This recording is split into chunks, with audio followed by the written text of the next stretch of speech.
Assalamu alaikum wa rahmatullahi wa barakatuh. My dear students, I welcome you all again.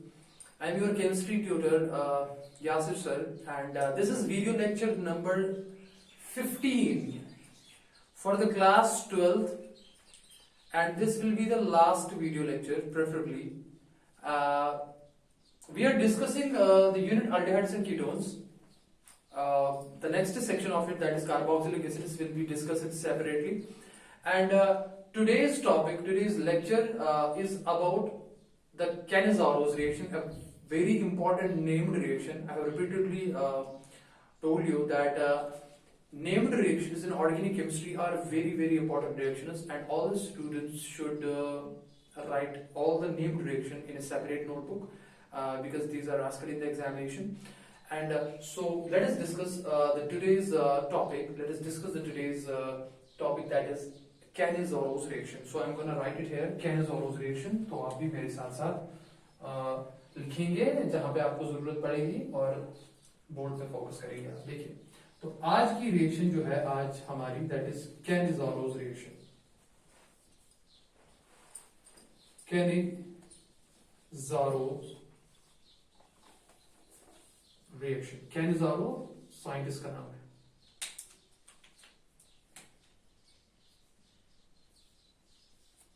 Cannizzaro reaction. मैं इस reaction में आपको कुछ important चीजें साथ साथ बताऊंगा, ध्यान देंगे आप.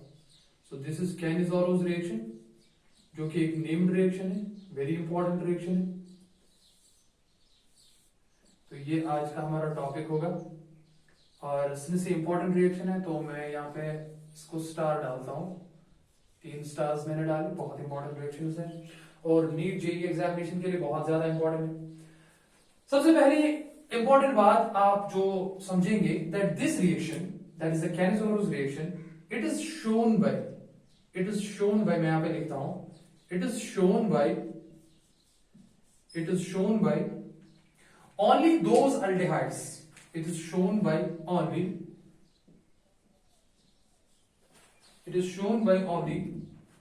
those aldehydes.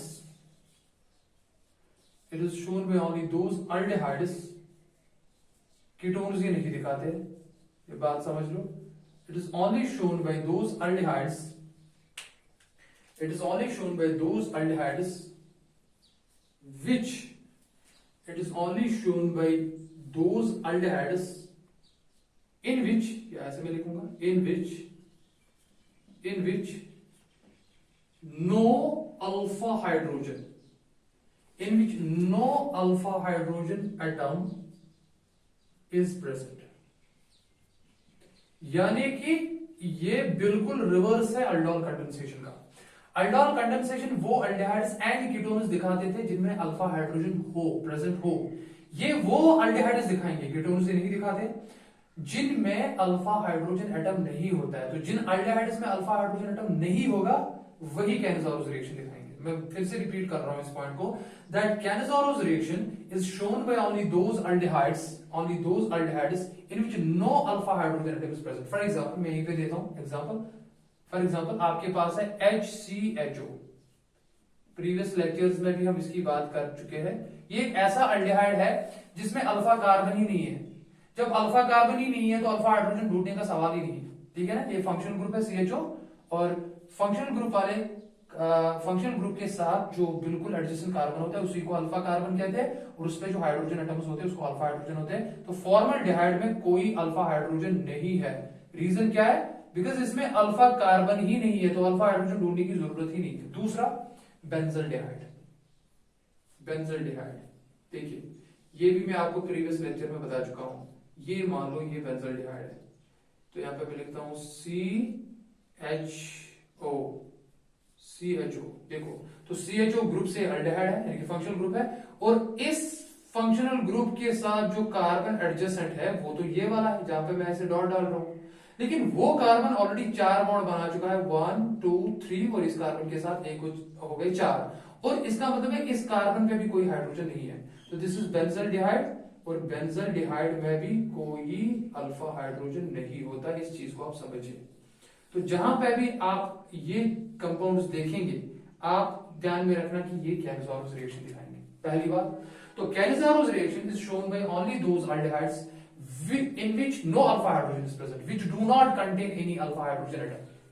Point number second is that ये रिएक्शन होती है कि रिएजेंट जो इसमें इस्तेमाल होता है, आप किस रिएजेंट के प्रेजेंस में ये रिएक्शन करते हो, तो this reaction is done in presence of reagent that is concentrated alkali. आप KOH भी ले सकते हो डियर स्टूडेंट्स, आप NaOH भी ले सकते हो, आपकी मर्जी है, दोनों में से आप कोई भी ले सकते हो।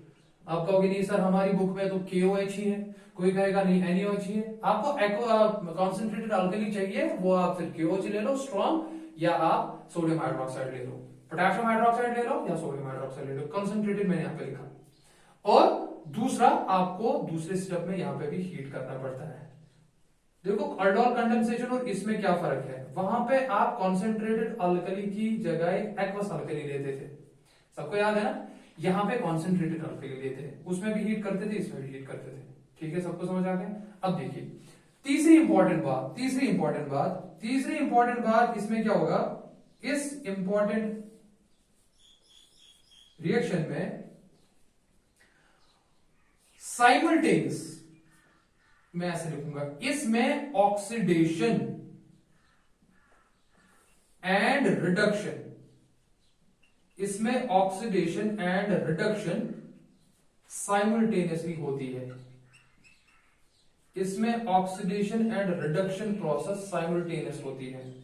इसीलिए इस रिएक्शन को, जिस रिएक्शन में एक ही टाइप ऑफ कंपाउंड पे, बात समझिए, रिडॉक्स रिएक्शन ऐसी रिएक्शन होती है जिसमें एक कंपाउंड की ऑक्सीडेशन होती है दूसरे कंपाउंड की रिडक्शन होती है, उनको रिडॉक्स रिएक्शन कहते हैं। मगर ऐसी रिडॉक्स रिएक्शन, ऐसी ऑक्सीडेशन एंड रिडक्शन रिएक्शन जिसमें एक ही टाइप ऑफ कंपाउंड में ऑक्सीडेशन भी होगी और उसी टाइप ऑफ कंपाउंड में मतलब वैसा ही हो रिडक्शन होगी, उन type of oxidation reduction reactions को डिस्प्रपोर्शनेट रिएक्शंस कहते हैं। डिस्प्रपोर्शनेशन रिएक्शंस, तो ये एक डिस्प्रपोर्शनेशन रिएक्शन है, फिर से समझो, लेकिन किसकी प्रेजेंस में होती है, in presence of a base, ये जो यहां पे आपने कॉन्सेंट्रेटेड बेस ली, दैट इज वाई हम कहते हैं दैट इस रिएक्शन का एक और नाम जो है मैं नीचे लिखूंगा अलग स्टेप में, इसको आप कहते हो बेस इंड्यूस्ड,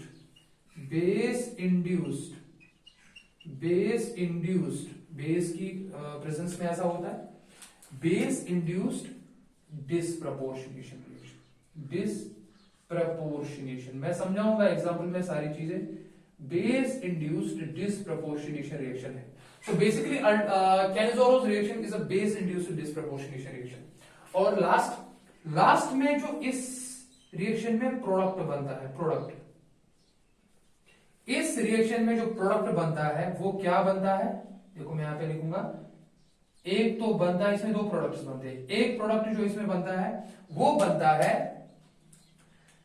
कार्बोक्सिलिक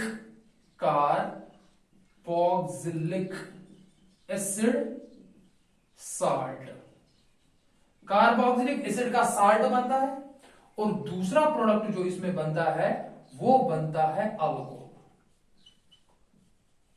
ये चीज मैं आपको अच्छे से समझाऊंगा। तो मैंने क्या कहा, मैंने कहा एक नेम्ड रिएक्शन जो है, it's a named reaction and it's a very very important reaction जिसको आप कैनिज़ारोस रिएक्शन कहते हो। कैनिज़ारोस रिएक्शन खाली वो एल्डिहाइड्स दिखाते हैं, तो इसका मतलब है कीटोन्स रिएक्शन नहीं दिखाएंगे। कीटोन्स, चलो मत लिखो यहां पे, आप ये पॉइंट आपने ऐसे ही याद रखा, ketones won't show this reaction.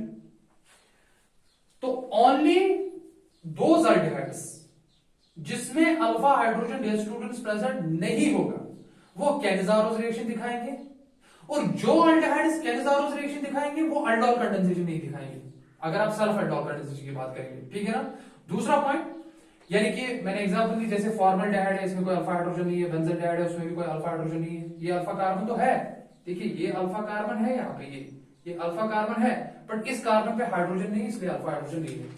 दूसरी बात, इसमें जो रिएजेंट इस्तेमाल होता है वो होता है कॉन्सेंट्रेटेड बेस लेते हो आप अल्कली, या तो सोडियम हाइड्रोक्साइड ले लो या तो पोटेशियम हाइड्रोक्साइड ले लो, और दूसरे स्टेप में आप इसको हीट करते हो। और तीसरी इंपॉर्टेंट बात, इस रिएक्शन में साइमल्टेनियस ऑक्सीडेशन रिडक्शन होती है एक ही टाइप ऑफ कंपाउंड पे, इसीलिए इसको डिस्प्रोपोर्शनेशन रिएक्शन भी कहते हैं। सिंस ये डिस्प्रोपोर्शनेशन रिएक्शन होती है in presence of an base, इसलिए हम उसको बेस इंड्यूस्ड डिस्प्रोपोर्शनेशन रिएक्शन भी कहते हैं। एंड द लास्ट जो इसमें प्रोडक्ट बनता है वो एक तो कार्बोक्सिलिक एसिड का साल्ट बनता है, दूसरा इसमें अल्कोहल बनता है। ये मैंने आउटलाइन बता दिया आपको। अब आप समझो, मैं मैकेनिज्म पहले से स्टार्ट करूंगा और मैं आपको इस रिएक्शन के बारे में समझाऊंगा। तो चलो मैं सबसे सिंपलेस्ट अल्डिहाइड जिसमें अल्फा हाइड्रोजन नहीं है वो फॉर्मल्डिहाइड है, मैं फॉर्मल्डिहाइड का ही केस लूंगा और उसके बाद मैं आपको एक इंपॉर्टेंट चीज बताऊंगा, वो बात आप याद रखेंगे। देखिए, तो मैं इसको इरेज करता हूं यहां पे। मैं उम्मीद करता हूं ये अच्छे से आपको समझ आया। देखिए, मैं खासकर उन स्टूडेंट्स को ये बात कहना चाहता हूं जो बीच में कोई लेक्चर उठा के देख लेते हैं, उन्होंने प्रीवियस लेक्चर्स देखे नहीं होते हैं, तो उनके लिए मुझे लगता है कि फिर वीडियोस देखना फायदेमंद नहीं होगा। तो बेटर है उनके लिए कि अगर वो पहले से वीडियो लेक्चर्स देखेंगे, क्योंकि हम पूरी सीरीज अपलोड करने वाले हैं, तो पहले से वीडियोस देखोगे तो जाके कुछ समझ आएगा और तो इंटरेस्ट बढ़ेगा पढ़ने में, और आपको सच में लगेगा नहीं हम कुछ सीख रहे हैं। बीच में कोई वीडियो देख लिया सर के ऊपर से चला जाएगा। और ऑर्गेनिक सीखने के लिए कम से कम 11th की ऑर्गेनिक केमिस्ट्री तो क्लियर होनी चाहिए, ठीक है ना। तो आ जाए हम मैकेनिज्म की तरफ बात करते हैं और हम कैल्सोरस रिएक्शन पढ़ते हैं। तो मैं यहाँ पे लिखता हूं मैकेनिज्म के साथ ही हम रिएक्शन के बारे में भी पढ़ेंगे। देखिएगा, मैं क्या करूंगा काम, पहले लेंगे हम फॉर्मल्डिहाइड। और एक इंपॉर्टेंट बात याद रखेंगे, आप में से कोई बताएगा सर कॉन्सेंट्रेटेड बेस ली तो OH नेगेटिव कहां से आएगा। बेसिकली कॉन्सेंट्रेटेड का ऐसा मतलब है ही नहीं कि जैसे हम कभी कभार लेते हैं ना। देखो, मैं दो चीजें आपको क्लियर करना चाहता हूं, कॉन्सेंट्रेटेड एंड डाइल्यूट, ये दो चीजें। What does it mean? Dilute में जो डाइल्यूट सोल्यूशन होता है किसी भी सब्सटेंस का, उसमें परसेंटेज ऑफ वाटर जो होती है, परसेंटेज ऑफ वाटर, अगर मैं सॉल्वेंट वाटर लूंगा, इज मोर, उसमें परसेंटेज ऑफ सॉल्वेंट जो होती है वाटर वो ज्यादा होती है। कॉन्सेंट्रेटेड का मतलब ये नहीं है कि वाटर है ही नहीं, बिल्कुल इस बात को दिमाग से निकाल दो। कॉन्सेंट्रेटेड का मतलब है percentage of solvent, suppose water is very less, बहुत कम होगी, जितना कम होगा उतना वो कॉन्सेंट्रेटेड होगा। बात समझ आ रही है ना। तो is basically a relative term, concentrated and dilute. तो क्योंकि हमें पता है that bases are those substances which have tendency to give OH negative ion in aqueous solution. तो आप कहोगे आपने तो कॉन्सेंट्रेटेड लिया, फिर OH नेगेटिव बाद में निकलेगा कहां से? इसका मतलब कॉन्सेंट्रेटेड का मतलब ये नहीं है कि पानी बिल्कुल भी नहीं है, पानी है लेकिन बेस की कॉन्सेंट्रेशन ज्यादा है, लेकिन पानी होगा, ठीक है। अब देखो, ये पॉइंट तो समझ आया होगा आपको। पहले क्या करेंगे हम काम, पहले स्टेप में क्या होता है, मैं फॉर्मल्डिहाइड ही लेता हूं। देखो HCHO, ये फॉर्मल्डिहाइड है, चेक कीजिए, बहुत इंपॉर्टेंट है। आपको पता ही है दैट ये कार्बोनिल ग्रुप है और कार्बोनिल ग्रुप पोलर होता है बिकॉज ऑफ इलेक्ट्रोनेगेटिविटी डिफरेंस। तो इस ऑक्सीजन पर डेल्टा नेगेटिव आएगा और इस कार्बन पर डेल्टा पॉजिटिव आएगा बिकॉज ऑक्सीजन की इलेक्ट्रोनेगेटिविटी कार्बन से ज्यादा है, ठीक है ना। यहां तक समझ आ गया सबको। अब देखो आप क्या कर रहे हो, आप इस रिएक्शन को बेस की प्रेजेंस में फॉर एग्जांपल मैं लूंगा NaOH या KOH लूंगा मैं, चलो मैं NaOH ही लेता हूं, NaOH। आपकी बुक में अगर KOH लिया है तो कोई टेंशन नहीं है। अब मैंने यहां पे कॉन्सेंट्रेटेड लिखा। कॉन्सेंट्रेटेड का मतलब ये नहीं है कि OH नेगेटिव मिलेगा नहीं, मैंने समझाया आपको। तो it is the source of hydroxide ion. Hydroxide ion जब बेस से आएगा आपको, तो ये क्या करेगा, इसमें OH नेगेटिव है। और आप देखोगे सिंस इस कार्बन पे डेल्टा पॉजिटिव है, लो इलेक्ट्रॉन डेंसिटी है, तो ये बेस इस पर अटैक करेगा ऐसे। जब ये इस पर अटैक करेगा ऐसे, और इसलिए यहाँ पे पाई बॉन्ड ब्रेक हो जाएगा और वो ऑक्सीजन पे चलेगा नेगेटिव चार्ज। ये चीजें सीख चुके हैं आप, तो बताओ क्या बनेगा। देखो क्या बनेगा, HCH, यहां से OH जुड़ गया और इस ऑक्सीजन पे अब डबल बॉन्ड के बजाय सिंगल बॉन्ड आ गया और यहाँ पे नेगेटिव चार्ज चला, देख लो। और यहाँ पे H है, चेक कीजिए, यहां पे H है। अब आप देखोगे during this process the hybridization of carbonyl compound changes from sp2 और ये टेट्राहेड्रल बन रहा है sp3। हाइब्रिडाइजेशन चेंज हो रही है, देखिए यहां पे न्यूक्लियोफिलिक अटैक हो गया because OH negative ion is a nucleophile और ये न्यूक्लियोफिलिक सेंटर था बिकॉज यहाँ पे कार्बन पे लो इलेक्ट्रॉन डेंसिटी है बिकॉज ऑफ इलेक्ट्रोनेगेटिविटी डिफरेंस। अब देखिए यहाँ पे क्या होगा। अब यहाँ पे क्या होगा, मैं ये पार्ट इरेज करता हूं, ये मैंने आपको ऐसे बीच में बताया था। देखिए अब ऑक्सीजन पे नेगेटिव चार्ज तो रहेगा नहीं ऐसे, because charge makes the system unstable, you already know that. Now what will happen, see what will happen. यहां पे काम ये होगा, ये ऑक्सीजन पे जो नेगेटिव चार्ज है वो वापस आएगा। और अगर आप में से किसी स्टूडेंट ने काम किया ऐसे, सर ये OH नेगेटिव वापस निकाल लो, आपने OH नेगेटिव वापस निकाला, आप फिर से यहाँ पे पहुंच जाओगे, तो ये आप तो प्रोडक्ट को आगे बढ़ने नहीं दे रहे, आप तो रिएक्शन को आगे बढ़ने नहीं दे रहे, तो ऐसा नहीं होगा। तो व्हाट हैपेंस हियर, यहाँ पे बेसिकली जब ऑक्सीजन पे नेगेटिव चार्ज वापस आती है यहाँ पे पाई बॉन्ड बनाने के लिए, यहाँ पे H दोनों बॉन्डेड इलेक्ट्रॉन्स अपने साथ ले रहा है, यहाँ पे हाइड्राइड आयन जनरेट होता है। देखो these are basically the examples of nucleophilic reactions. अब देखो, तो देखिए यहाँ पे क्या बनेगा, देखिए जब हाइड्राइड आयन बाहर निकलेगा तो देखिए ऑक्सीजन और कार्बन के दरमियान डबल बॉन्ड आएगा, वो मैं ऐसे दिखाऊंगा, C double bond O।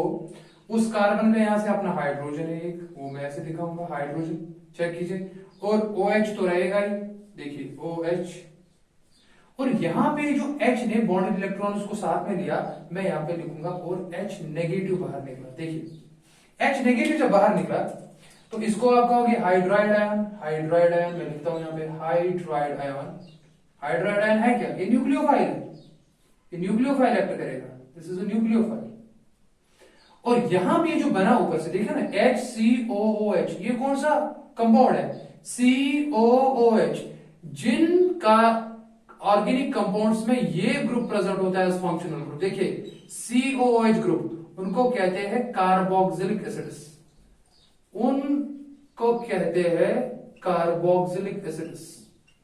Now इसको क्या कहेंगे, इसको कहेंगे सिर्फ एक ही कार्बन है, इसको कहोगे मेथनोइक एसिड, या इसको आप नाम देते हो फॉर्मिक एसिड। फॉर्मिक एसिड, देखिए फॉर्मिक एसिड तो बना, फिलहाल आप इस फॉर्मिक एसिड को ऐसे ही रखना, बिकॉज हमें बाद में चाहिए। अब यहां से जनरेट क्या हुआ, हाइड्राइड आयन। अब हाइड्राइड आयन दूसरे मॉलिक्यूल फॉर्मल्डिहाइड पे आप अटैक करेगा, बिकॉज न्यूक्लियोफाइल बन रहा है। तो देखो ये था step number first. Step number first में क्या हुआ, आपने सीखा, आपका एसिड बन गया, लेकिन आपको एसिड नहीं बनाना है, आपको एसिड का कार्बोक्सिलिक एसिड साल्ट बनाना है प्रोडक्ट, अगर आपको याद होगा। अब बाद में देखेंगे क्या होगा। अब यहाँ पे देखो, यहाँ पे अब हाइड्राइड आयन जो जनरेट हुआ is a nucleophile, it's a reactive species, it's a reactive species. देखो मैं यहाँ पे लिखता हूँ इट्स अ रिएक्टिव स्पीशीज। जब ये रिएक्टिव स्पीशीज है तो ये रिएक्शन करेगी फर्दर। अब जाहिर सी बात है डियर स्टूडेंट्स, मैं यहाँ पे लिखता हूँ it's a reactive species. System में एक ही फॉर्मल्डिहाइड का मॉलिक्यूल तो होगा नहीं, बहुत सारे होंगे। अभी हाइड्राइड आयन जो निकला वो दूसरे फॉर्मल्डिहाइड मॉलिक्यूल पे अटैक करेगा, तो क्या होगा, मैं लिखूंगा यहाँ पे step number second. Step number second पे क्या होगा, मैं फिर से लिखता हूं HC डबल बॉन्ड OH, ये फिर से फॉर्मल्डिहाइड, वही फिर से कहानी है, इस पर डेल्टा नेगेटिव आएगा, इस पर डेल्टा पॉजिटिव आएगा ड्यू टू इलेक्ट्रोनेगेटिविटी डिफरेंस। अब ये क्या कर रहा है काम, अब ये हाइड्राइड आयन जो H नेगेटिव बना था वो देख लो, ये अब इस कार्बन पर अटैक करेगा, वैसे ही जैसे पहले स्टेप में हाइड्रोक्साइड ने किया था, बिकॉज हाइड्रोक्साइड भी न्यूक्लियोफिलिक है, तो हाइड्राइड आयन भी क्या है, न्यूक्लियोफिलिक है। तो जब इस पर अटैक करेगा फिर से क्या होगा, यहां से पाई बॉन्ड ब्रेक होगा, वो ऑक्सीजन पे बॉन्डेड पेयर ऑफ इलेक्ट्रॉन जाएंगे। देखिए जब बॉन्डेड पेयर ऑफ इलेक्ट्रॉन जो है ऑक्सीजन पे जाके चले गए तो क्या बनेगा, देखो अब इस कार्बन पे देखिए, इस कार्बन पे कितने हाइड्रोजन थे, 1 2, और ये हाइड्राइड का हाइड्रोजन भी ऐड हो गया, तो क्या बनेगी, देखो CH2 तो थे ही ऑलरेडी, और यहाँ पे आप हाइड्रोजन एक और चला गया तो यहाँ पे 3 हाइड्रोजन आ गए, देखिए। और इस ऑक्सीजन पे नेगेटिव चढ़ेगा, देखिए O नेगेटिव, CH3O नेगेटिव, और CH3O नेगेटिव के साथ अब क्या रहेगा, सिर्फ यहाँ पे नेगेटिव चार्ज आ गया, तो सोडियम हाइड्रोक्साइड में जो Na पॉजिटिव OH नेगेटिव था उसका Na पॉजिटिव फिलहाल इसके साथ ऐसे रहेगा। बात समझ आई, ठीक है ना। तो इसको क्या कहोगे, इसको कहते हैं सोडियम मिथॉक्साइड। सोडियम मिथॉक्साइड ऐसे, सोडियम मिथॉक्साइड ऐसे, मैं यहां पे बनाता हूं, इट इज ऐसे CH कितने 3 CH3O नेगेटिव, इसको कहते हैं मिथॉक्साइड आयन, और इसके साथ रहा Na+, उसको कहते हैं सोडियम मिथॉक्साइड।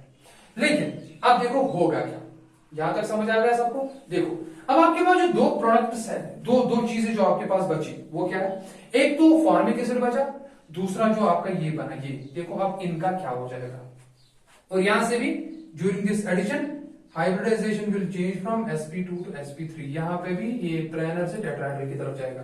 अब देखो होगा क्या इन दो का मसला, बिकॉज प्रोडक्ट तो ये है नहीं, प्रोडक्ट तो कुछ और है। देखो अब क्या होता है, ये जो फॉर्मिक एसिड बना आपका, मैं यहां पे लिखता हूं ये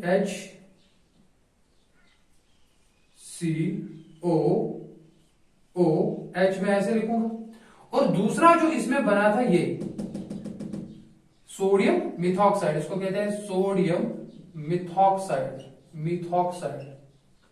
इसको सोडियम मिथॉक्साइड कहते हैं। ये जो बना था, अब देखो इनके बीच क्या होता है, मैं ऐसे लिखूंगा ये CH3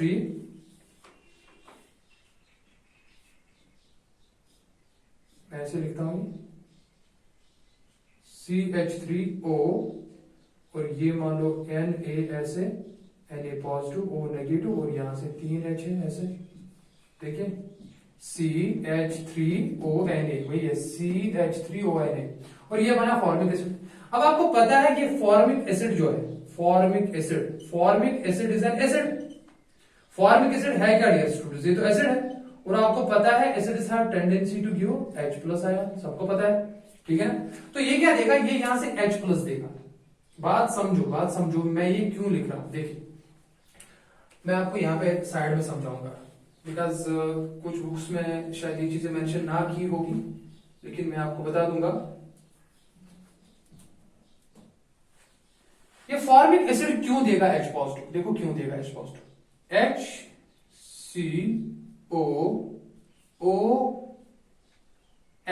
ये क्यों देगा H+, देखो ये इसलिए देगा बिकॉज इस पे जो मैं ऐसे लिखूंगा HCOO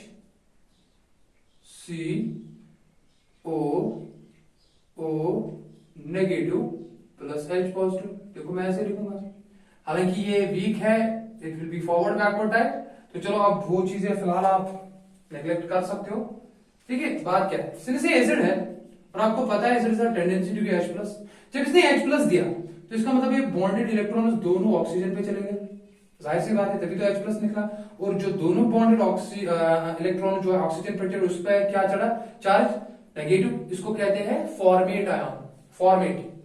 फॉर्मिक एसिड से बन गया फॉर्मेट, इसको कहते हैं फॉर्मेट, इसको फॉर्मेट आयन कहते हैं, फॉर्मेट आयन। ये फॉर्मेट आयन जो है मैं नीचे दिखाऊंगा ऐसे HC+O नेगेटिव। अब इसका क्या होगा फॉर्मेट आयन, तो फॉर्मेट आयन जो है it is resonance stabilized, formate ion is resonance stabilized, इसीलिए यहां पे नेगेटिव चार्ज डिस्पर्स होगा। तो due to the resonance stabilization of formate ion, formic acid will act as an acid, तो यहां पे रेजोनेंस हो रहा है, रेजोनेंस स्टेबलाइजेशन की वजह से फॉर्मिक एसिड इजीली H+ देगा। अब जो वो H+ देगा और जो नेगेटिव चार्ज है वो इस पे नहीं रहेगा, वो डिलोकलाइज हो जाएगा, वो मैंने दिखा दिया नीचे से। अब H+ जब निकला वो क्या करेगा काम, वो इस सोडियम मिथॉक्साइड पे देखता है, जो कि यहां पे मैंने बनाया था, ये इस पे देख रहा है कि इस पे जो है वो चार्ज है, जो है नेगेटिव चार्ज। तो बेसिकली यहां पे क्या होता है, यहां पे बेसिकली ट्रांसफर होता है प्रोटॉन का। अगर मैं शॉर्ट फॉर्म में आपको दिखाऊं ऐसे, यहां पे H निकलता है वो इस पे चला जाता है, और यहां पे Na पॉजिटिव निकलता है वो इसके साथ जुड़ जाता है, शॉर्ट फॉर्म में अगर मैं दिखाऊं आपको। तो इसीलिए वो H+ उसके साथ जाता है, और सोडियम जो कैटायन रहता है वो इसके साथ जुड़ जाता है। तो बताओ क्या बनेगा, जब यहां पे ये हो जाएगा तो मैं ये इरेज करूंगा,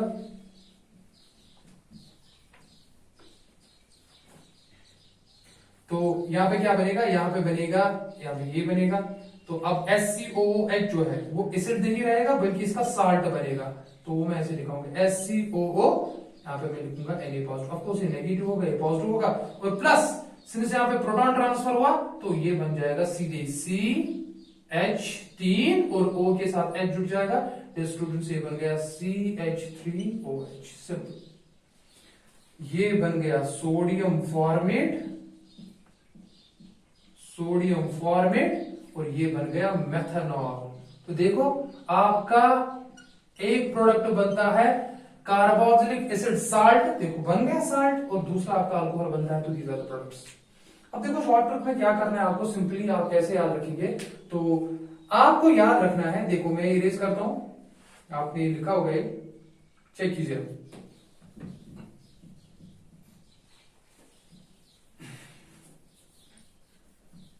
आप में से कोई ऐसे भी बता सकता है सर फॉर्मिक एसिड जब बना, जैसे हम ऐसे लिखते हैं HCOOH, ये फॉर्मिक एसिड था।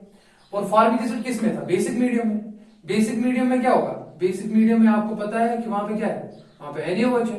तो NaOH में क्या होगा? आपने रिएक्शन पढ़ी है ना, acids react with bases to form salt and water, बाहर जाएगा तो यहाँ पे बनेगा HCOONA प्लस वाटर बाहर जाएगा। और ये जो वाटर बाहर निकलता है ना बाद में, वो उस हीट की वजह से है, वो स्टेप मैंने आप उसी में दिखा दिया। तो यहाँ बन गया सोडियम फॉर्मेट, और सोडियम मेथॉक्साइड जो है वो सॉल्वेंट में से H लेके मेथनॉल बनता है। क्लियर?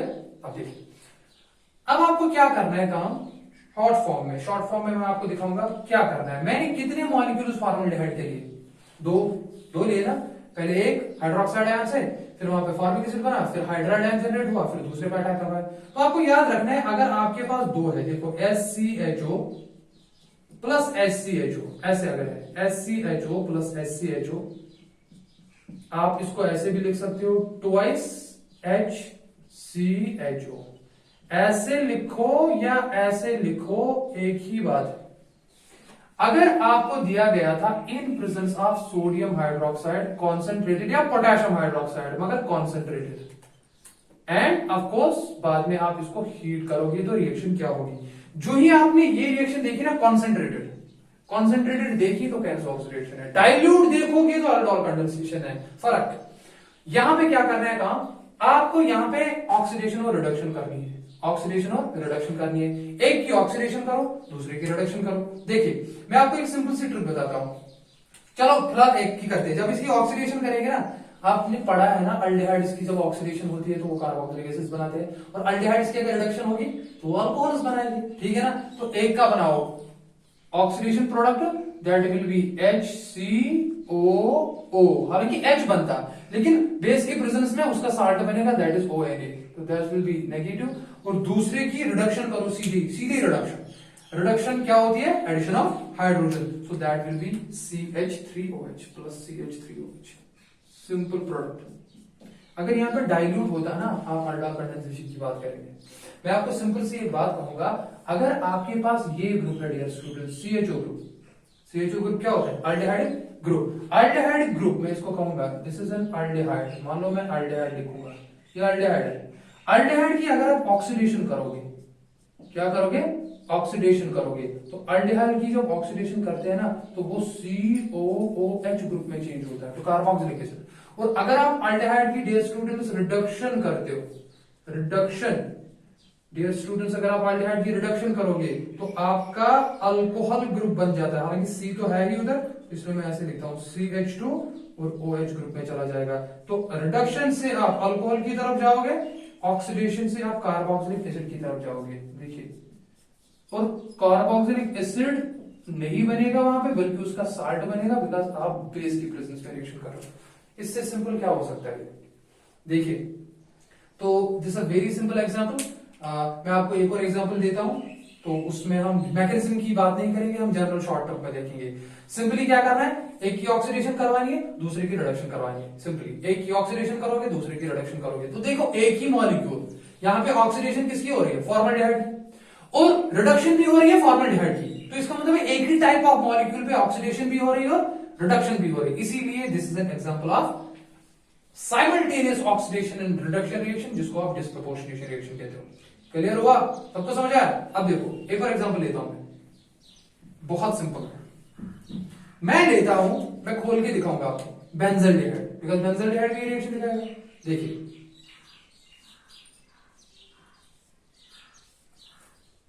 ये मान लो ये बेंजल्डिहाइड है,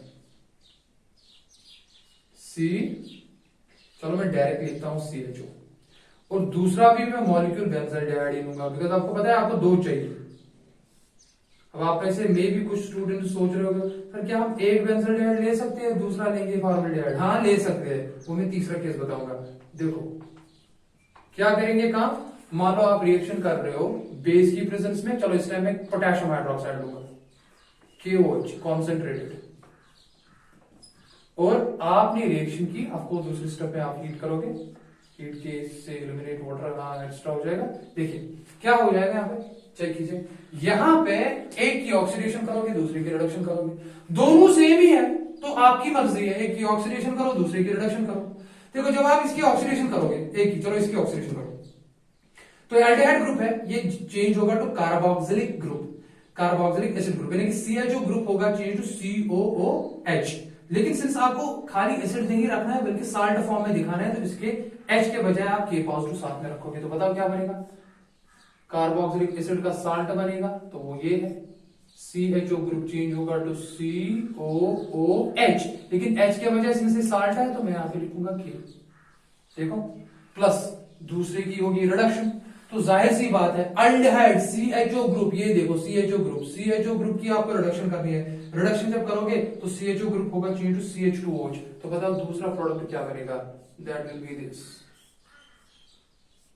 the second product will be this, CHO group will change to CH2OH। अगर किसी को प्रॉब्लम हो रही है ना सर कैसे आएगा, जो प्रॉपर मैकेनिज्म मैंने दिखाया वो अप्लाई करो, आप यहां पे पहुंच जाओगे। तो इसको क्या कहोगे, देखो ये जो होता है ना एसिड, इसको कहते हो आप कार्बोक्सिलिक एसिड है ये, लेकिन इसको कहते हैं बेंजोइक एसिड, लेकिन ये बेंजोइक एसिड का साल्ट है, कौन सा साल्ट है, पोटेशियम वाला साल्ट, इसको कहते हैं पोटेशियम बेंजोएट, इसको कहते हैं पोटेशियम बेंजोएट एक साल्ट बनेगा। तो पोटेशियम बेंजोएट क्या साल्ट है, कार्बोक्सिलिक एसिड का साल्ट है, और इसको कहते हैं बेंजाइल अल्कोहल। ये मैं कॉमन नेम्स लिख रहा हूं, आप इसके IUPAC नाम भी लिख सकते हो, बेंजाइल अल्कोहल। सबको क्लियर हो। अब मैं तीसरी वाली एग्जांपल दे रहा हूं, बहुत इंपॉर्टेंट है, और उसी के साथ हम फिर ये स्टॉप करेंगे इंशाल्लाह।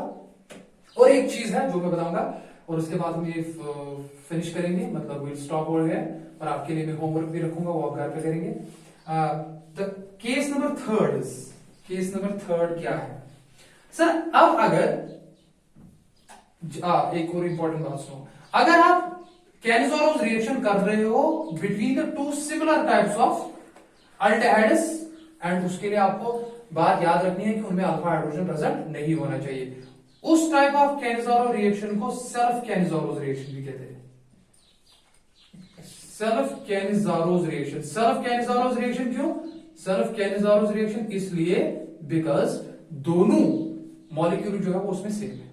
लेकिन अगर आप एक लेते हो अलग, दूसरा लेते हो अलग, मान लो आपने एक लिया बेंजल्डिहाइड, चलो मैं ऐसे लेता हूं, एक मान लो है फॉर्मल्डिहाइड SCHO, और मान लो दूसरा है आपका बेंजल्डिहाइड, दैट इज दिस।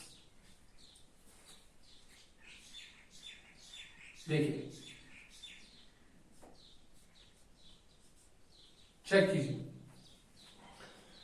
भाई स्टूडेंट्स, मुझे बताओ यहां पे दोनों अल्डिहाइड्स ऐसे हैं जिनमें अल्फा हाइड्रोजन नहीं है, और जाहिर सी बात है कैनिज़ोरोस रिएक्शन दिखाएंगे। लेकिन यहां पे सिंस दो मॉलिक्यूल्स डिफरेंट है, कैनिज़ोरोस रिएक्शन ही होगी, लेकिन इस टाइप ऑफ कैनिज़ोरो को आप क्रॉस कैनिज़ोरो रिएक्शन कहोगे।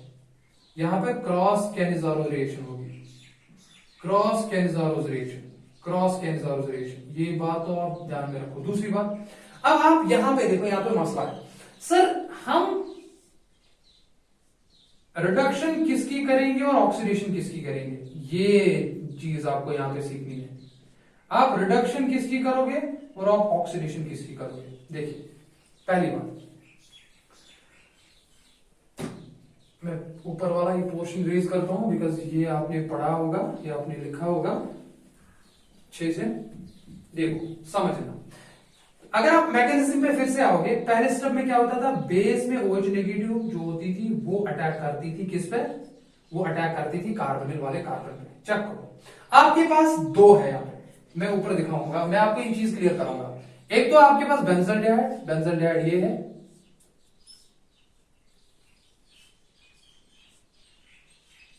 CH डबल बॉन्ड हो, क्या मैं ऐसे लिख सकता हूं, और दूसरा आपके पास था HC डबल बॉन्ड OH, यही था। एक था फॉर्मल्डिहाइड, दूसरा था बेंजल्डिहाइड। अब आप कहोगे सर पहले स्टेप में क्या होता है, पहले स्टेप में OH नेगेटिव जो आयन आता था, जो कि मैकेनिज्म में हमने सीखा, वही अटैक करता था। अब मसला, अगर दोनों प्रेजेंट है तो ये OH नेगेटिव एक में ही अटैक करेगा, पहले ये दोनों पे अटैक नहीं करेगा। अब किस पे अटैक करेगा, ये इस पे अटैक करेगा या इस पे अटैक करेगा, समझो। ये क्या है, ये न्यूक्लियोफाइल है। शाबाश, क्या है ये? न्यूक्लियोफाइल। 3 करोड़ की बात बता रहा हूं, समझो। ये क्या है? न्यूक्लियोफाइल है। जब ये न्यूक्लियोफाइल है तो न्यूक्लियोफाइल क्या करता है? सब न्यूक्लियोफाइल अटैक करेगा। कहां पे? उस वाले कार्बन पे या उस सेंटर पे जहां पे इलेक्ट्रॉन डेंसिटी कम होगी। इलेक्ट्रॉन डेंसिटी किस वाले जगह पे कम होती है? कार्बोनिल वाले कार्बन पे। क्यों? Sir we know that this is delta negative charge, this has a delta positive charge. ये इसलिए बिकॉज इनकी इलेक्ट्रोनेगेटिविटी सेम नहीं है। ऑक्सीजन की इलेक्ट्रोनेगेटिविटी ज्यादा है, कार्बन की कम है, इसलिए इस पर डेल्टा पॉजिटिव आएगा। इसका मतलब है इस कार्बन पे लो इलेक्ट्रॉन डेंसिटी है। ठीक है ना? तो यहां पे देखो, यहां पे भी लो इलेक्ट्रॉन डेंसिटी है। सर यहां पे भी तो वही है, यहां पे भी तो डेल्टा नेगेटिव और डेल्टा पॉजिटिव है, यहां पे भी तो लो इलेक्ट्रॉन डेंसिटी है। लेकिन मुझे बताओ दोनों में से अगर ये A है, इसको आप A नाम रखोगे, इसको आप B नाम रखोगे, मुझे बताओ दोनों कंपाउंड्स में से किस वाले कार्बोनिल वाले कार्बन पे डेल्टा पॉजिटिव ज्यादा है? जिसपे डेल्टा पॉजिटिव ज्यादा होगा ना, उसी पे OH नेगेटिव जाएगा। तो अगर आप देखोगे यहां पे डेल्टा पॉजिटिव जो है इस कार्बन पे, उसको एक साइड से यहां से भी हाइड्रोजन है, यहां से भी हाइड्रोजन है, तो इसको डेल्टा पॉजिटिव चार्ज कोई काम नहीं कर सकता। लेकिन अगर आप यहां पे देखोगे इस वाले कार्बन पे जो डेल्टा पॉजिटिव चार्ज है वो थोड़ा कम हो जाएगा इस रेजोनेंस की वजह से, जो कि बेंजल्डिहाइड पे रिंग में पाई इलेक्ट्रॉन्स है, वो रेजोनेंस की वजह से कार्बोनिल वाले कार्बन पे डेल्टा पॉजिटिव कम करेंगे। तो जब कम करेंगे तो बताओ किस वाले कार्बन पे डेल्टा पॉजिटिव ज्यादा है? जाहिर सी बात है इस वाले कार्बन पे डेल्टा पॉजिटिव ज्यादा है। जिस वाले कार्बन पे डेल्टा पॉजिटिव ज्यादा होगा उसी पे न्यूक्लियोफाइल अटैक भी करेगा। तो यहां पे आप लिखेंगे दैट रीजन जो है, रीजन कि क्यों OH नेगेटिव आयन इस वाले कार्बन पे ही अटैक करेगा, रीजन ये है that delta positive on carbon atom of carbonyl या मैं ऐसे लिखूंगा ग्रुप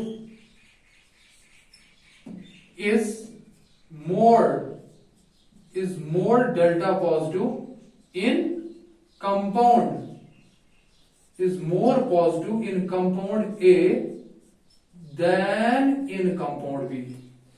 देखिए जनाब, than in compound B। अब इससे और ज्यादा सिंपल मैं क्या बनाऊं इसको? सिंस डेल्टा पॉजिटिव चार्ज इसी वाले कार्बन पे ज्यादा है तो OH नेगेटिव पहले इसी का जाएगा। ठीक है ना? बाद में ये शिफ्ट होगा इलेक्ट्रॉन, फिर वापस आके हाइड्राइड निकलेगा। और आपको पता है जिस वाले कार्बन पे OH नेगेटिव जाता है उस वाले कार्बन से निकलता क्या बाहर? हाइड्रोजन। हाइड्रोजन क्या होता है? Removal of hydrogen, that is called as oxidation और reduction. Removal of hydrogen means oxidation. इसका मतलब ये हुआ, शॉर्ट में आप याद रखेंगे, जिस कार्बन पे OH नेगेटिव अटैक करेगा उसी की ऑक्सीडेशन हो रही है। तो इसका मतलब ये हुआ कि इस वाले कॉन्सेप्ट में ऑक्सीडेशन इस वाली अल्डिहाइड की हो रही है, यानी कि फॉर्मल्डिहाइड की ऑक्सीडेशन होगी। मैं यहां पे लिखता हूं, देखो मैंने आपको रीजंस भी बताए।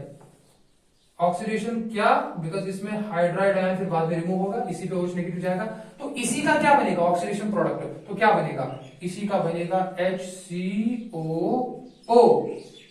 एसिड नहीं बनेगा बल्कि उसका साल्ट बनेगा, तो आप लिखेंगे SaO positive.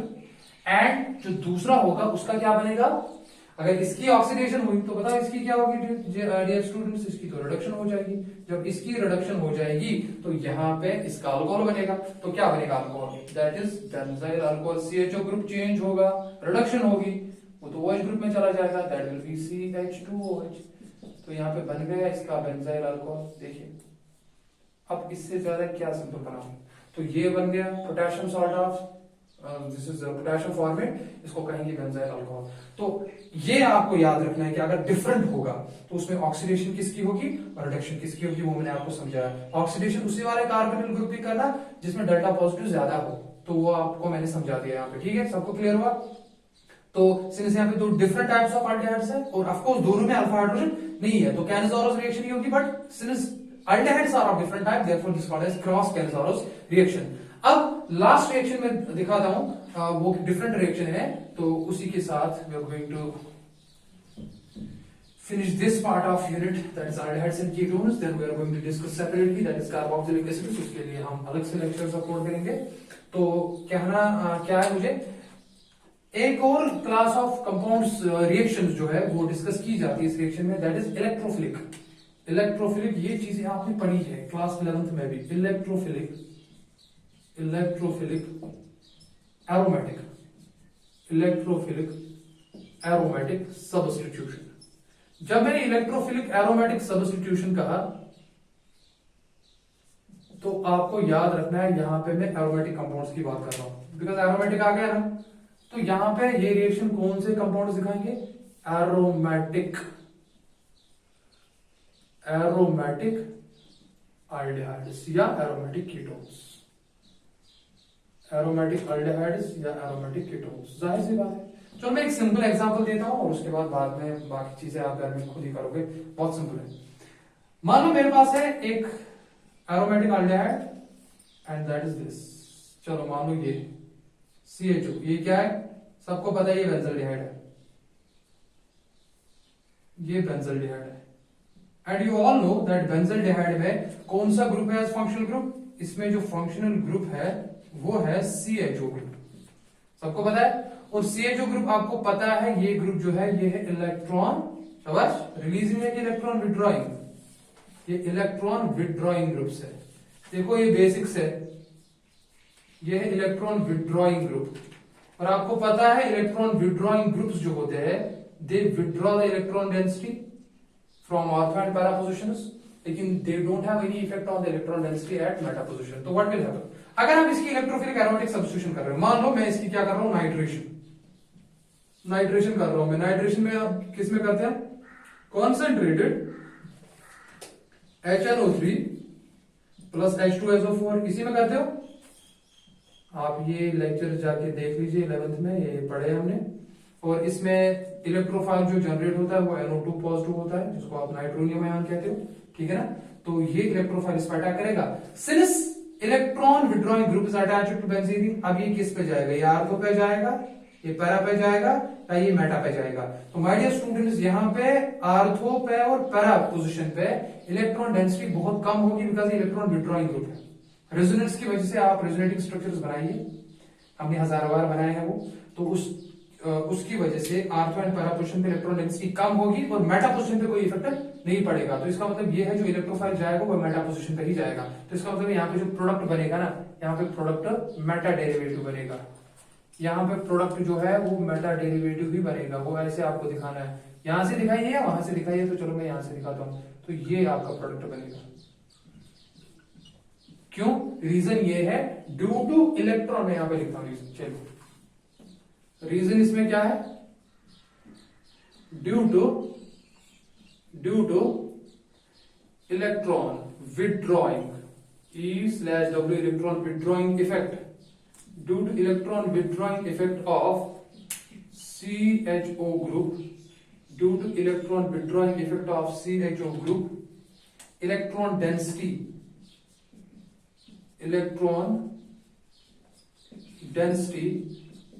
is decreased, electron density is decreased at ortho and para positions. Electron density is decreased at ortho and para positions, but no effect on electron density, at meta position. अब जाहिर सी बात है जो incoming electrophile आएगा उसको electron चाहिए, वो कहां जाएगा? जहां पे पानी ज्यादा है या पानी कम है, वो वहां जाएगा जहां पानी ज्यादा है, यानी कि जहां पे इलेक्ट्रॉन डेंसिटी ज्यादा है, वो तो मेटा पोजीशन पे है। तो इसीलिए मेटा डेरिवेटिव प्रोडक्ट बनेगा। इस रिएक्शन में आर्थो पैरा प्रोडक्ट नहीं बन सकता। इस पे भी एंट्रेंस में बहुत क्वेश्चन पूछे जाते हैं, बहुत सिंपल कॉन्सेप्ट है, इसलिए यहाँ पे मेटा डेरिवेटिव बनेगा। ये तो मैंने नाइट्रेशन की एग्जांपल दी। नाइट्रेशन, आप Friedel craft alkylation, Friedel Crafts acylation, वो भी उसी में है। वो रिएक्शन या क्लोरिनेशन जो है जिसको आप हेलोजिनेशन कहते हो, वो रिएक्शन भी आप कर सकते हो। तो my dear students, this was all about aldehydes and ketones. We have discussed everything. हाँ, एक शायद मैंने जो लेक्चर में फर्स्ट अपलोड किया था वो मैंने डायरेक्ट किया था फ्रॉम मुझे अगर याद है स्टफनेस रिडक्शन से शायद हमने स्टार्ट किया था लेक्चर नंबर फर्स्ट। तो हमने उसमें ये चीजें शायद पहले नहीं कही थी, अल्डिहाइड्स क्या होते हैं, कीटोन्स क्या होते हैं। तो अल्डिहाइड्स वो कंपाउंड्स होते हैं जिनमें CHO ग्रुप होता है, फंक्शनल ग्रुप। कीटोन्स वो होते हैं जिनमें C डबल बॉन्ड हुआ है, फंक्शनल ग्रुप होता है। तो वो बेसिक चीजें जो है, अगर उसमें थोड़ा कुछ सीख हुआ है तो आप प्लीज NCERT बुक खोल के उसमें पढ़ सकते हैं। उसके बाद मैंने प्रॉपर तरीके से आपको प्रॉपर्टीज दिखाई, केमिकल रिएक्शंस दिखाई, प्रिपरेशन दिखाई, केमिकल रिएक्शंस को बहुत अच्छे से डिस्कस किया हमने।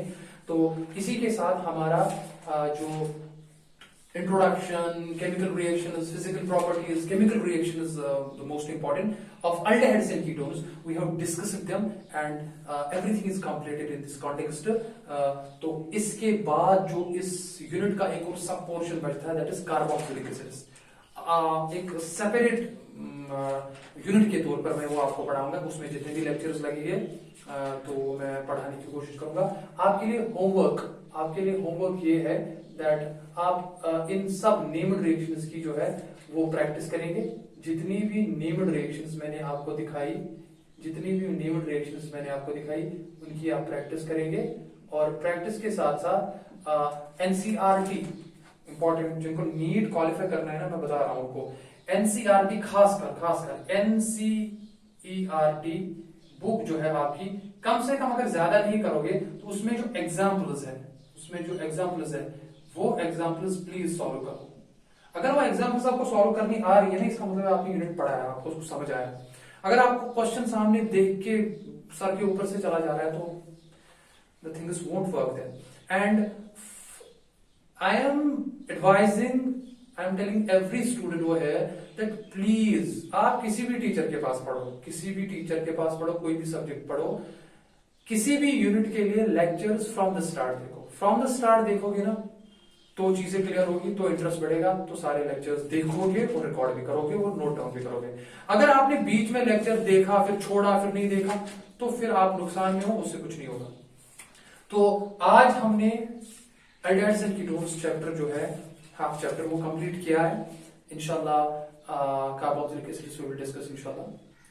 And this was video lecture number 15, my dear students, and this was all about aldehydes and ketones. Inshallah we are going to meet in the next video lecture number, but that will be a video lecture number first for the carboxylic acids. Till then आप अपना ख्याल रखिए और घर में रहे, बाहर नहीं निकले, बिकॉज कोरोना काफी ज्यादा फैल रहा है, तो it can take your lives, so it's very important. तो फी अमानिल्लाह, अस्सलाम वालेकुम व रहमतुल्लाह।